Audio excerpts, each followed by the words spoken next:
Hey guys, it's Jess, and I am so excited to be participating in a stencil hop for videos for you today. I'm going to be showing you 3 different stencils. This first one is called BIRDIE Branch Mask. All of these stencils are from the company A Colorful Life Designs, and they are actually the sponsor of our hop today.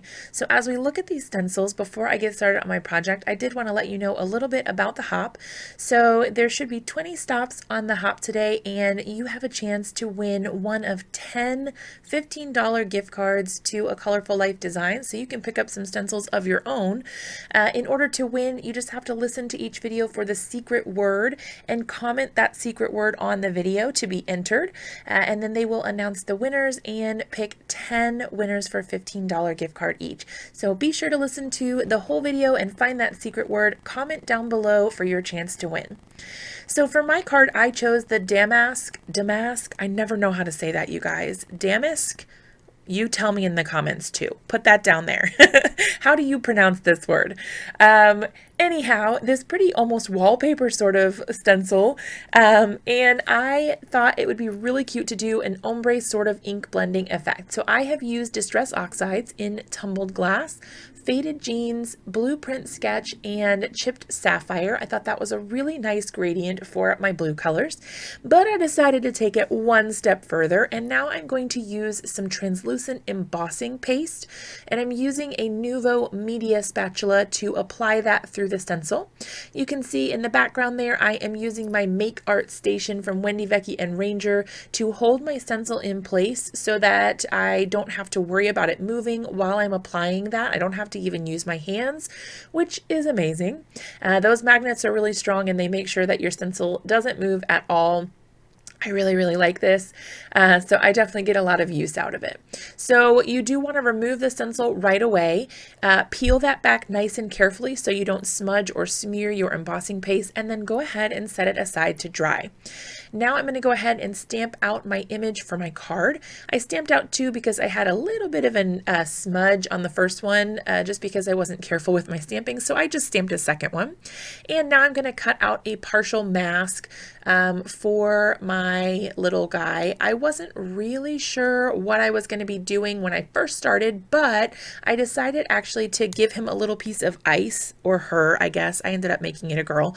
I gave her a little piece of ice to be skating on, so it didn't look quite so odd that she was just sort of floating out in the middle of nowhere on my card design. Since I'm not doing a complete scene, I wanted to give her at least a little bit of something so she had some ground. So I masked off her feet, and then I stamped out the little ice image.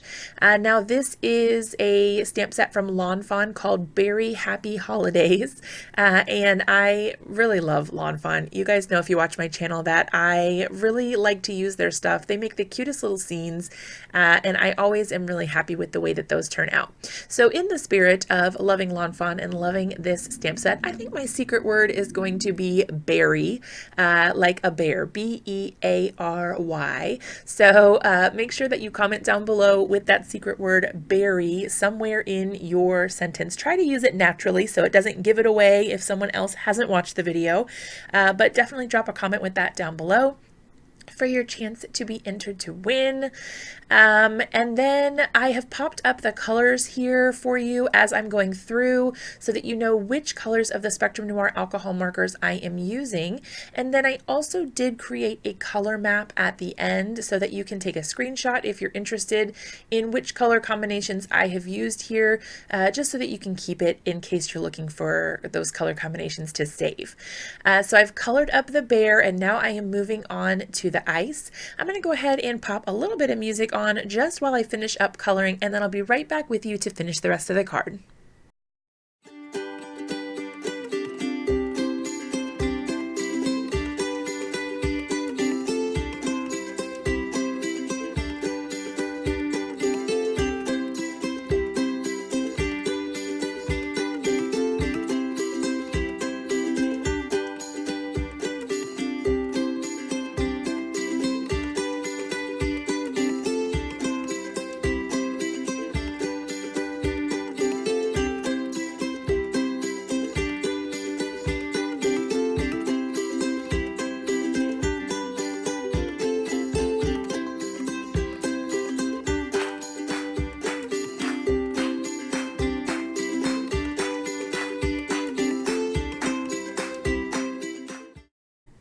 Okay, so now that I've finished my coloring, I did go ahead and fussy cut out my cute little bear image, and now I am doing a blasphemous thing. If you guys watch my channel, you know how hard this was for me to do, but I decided to just go ahead and do it.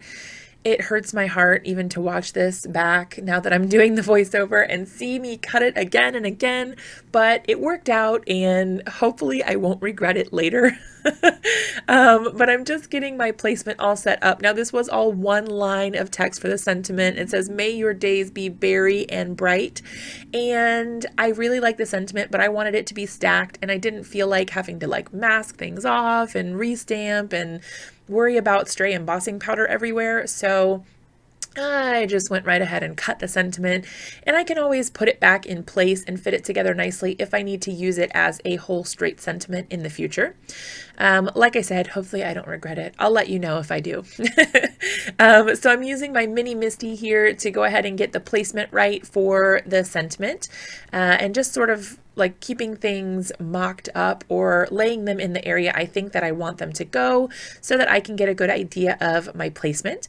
Then I'm going to go ahead and heat emboss this. I use the anti-static powder tool. I use the Letterit embossing ink, and then I poured on the Ranger white embossing powder and then heat set that with my heat tool. So after I finish heat embossing my sentiment, I'm ready to go ahead and move on to the rest of the card. I decided to keep this whole black strip as like a focus or focal point of my card. So it kind of gives the bear a place to land, somewhere where everything seems kind of grounded and pulls the card together. So once I finished that heat embossing, I did go ahead and use some foam tape on the back of this black strip. And I'm going to go ahead and pop that up to give it a little bit of dimension and interest, since this is a fairly simple card. And then I used some Ranger multi-medium in the matte finish so that if I made any issues and it oozed out of the sides, it would dry clear and not super glossy and shiny. And I always need that because, let's face it, I'm not a perfect crafter and I make a whole lot of mistakes. So that's always great for me. Once I got that dried and where I wanted it, I did go ahead and remove the backing from my little foam tape pieces and adhere that to my card base. Now this guy that I'm using here is an ATG. I think it stands for Advanced Tape Glider. It's from Scotch and it's probably one of the best investments I've made in my craft room, right next to the Misty. I use it on pretty much everything, and I can't tell you how much happier I am with that than using the smaller tape runners and having to replace those all the time. And also, whenever I tried to use glue before, all my cards started falling apart after a while, and I don't have that problem with the tape, so that's awesome. Now I'm just adding some clear sparkling sequins from Pretty Pink Posh, again using that Ranger multi-medium in the matte finish to adhere those, and that finishes off my card. So here is a look at the finished product and the color map in case you want to pause and take a screenshot. I really hope that you like the video. Don't forget to comment with the secret code word down below to be entered to win one of those $10, $15 gift certificates for A Colorful Life Designs. Be sure to hop to the next stop. It's linked in the description down below, as well as all the products that I used. I love you guys so much. Thanks for watching, and I'll see you in the next video.